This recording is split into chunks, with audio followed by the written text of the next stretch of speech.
बुधवारी एमपीएससी मार्फत घेण्यात आलेल्या परीक्षांचा निकाल जाहीर करण्यात आला। यामध्ये करवीर तालुक्यातील वडणगेमधील अस्मिता लांडगे हिची कर सहाय्यक आणि मंत्रालय सहाय्यकपदी निवड झाली आहे। वडील भगवान लांडगे सेंटरिंग काम करतात, तर आई छाया लांडगे शेतमजुरी।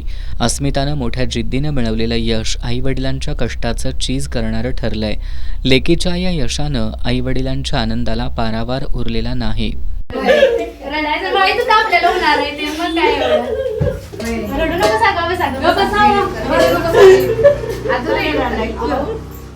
भरून येते ने मामा असू दे आनंद असू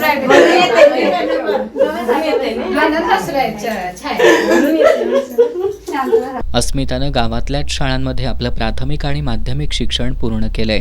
त्यानंतर तिनं महावीर महाविद्यालयातून BSc मायक्रोबायोलॉजी विषयात पदवी संपादन केली।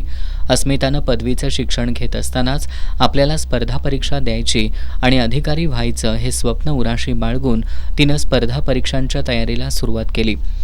मात्र तिच्यासाठी ही वाट सोपी नव्हती।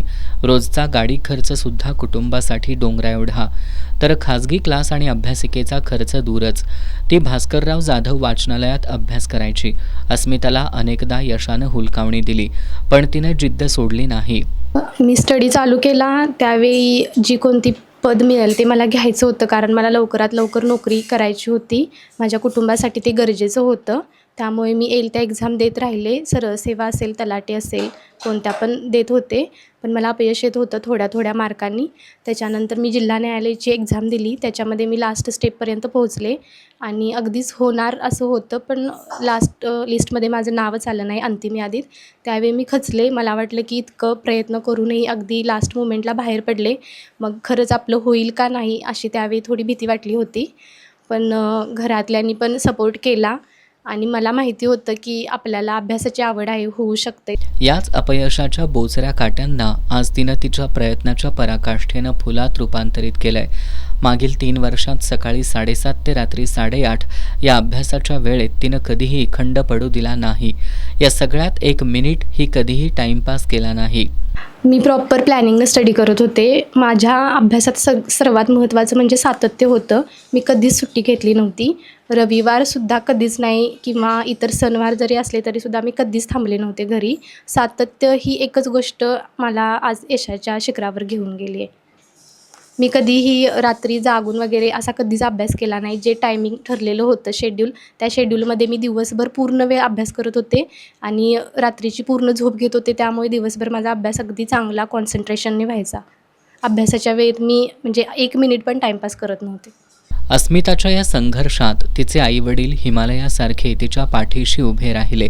आपल्या पोरीनं परिस्थितीची जाण ठेवून आमचा विश्वास सार्थ केला, अशा भावना आई छाया लांडगे यांनी व्यक्त केल्या। आपल्या घरची परिस्थिती गरीब आहे, आम्ही पण तिला खूप पाठिंबा दिला। ती कधी मागं हटली नाही अभ्यासातून। आम्ही पण तिला कधी म्हणजे असं नको करूस, तुला नाही झेपणार, आता तू हे बंद कर असं, म्हणजे आम्ही ग्रामीण भागात असून सुद्धा आम्ही तिला कधी हे केलं नाही। अभ्यास कर, पुढे जा। आम्हाला पण तिच्याकडनं अशी हे होती, उत्सुकता होती, पण ती कुठेतरी जाऊन पोचणार। एवढ्या मोठ्या पदावर नाही, पण छोटे तरी तिला पद मिळेल आणि ती स्वतःच्या पायावर उभी राहील, एवढीच आम्हाला तिच्याकडनं अपेक्षा होती। ती तिनं पूर्ण केली। जिद्द, चिकाटी, कष्ट करण्याची तयारी आणि प्रयत्नात सातत्य हाच संदेश तिने इतर स्पर्धा परीक्षा तयारी करणाऱ्यांसाठी दिलाय। तिच्या या घवघवीत यशानंतर तिच्यावर कौतुकाचा वर्षाव होतोय। DY पाटील पॉलिटेक्निकचे प्राचार्य डॉक्टर महादेव नरके यांनी तिचा घरी जाऊन सत्कार केला। सध्या नातेवाईक, नागरिक, हितचिंतकांची शुभेच्छा देण्यासाठी रीघ लागली आहे। खडतर मार्गावरून प्रवास करत तिनं सर्वांसमोर अस्मितानं आदर्श निर्माण केलाय।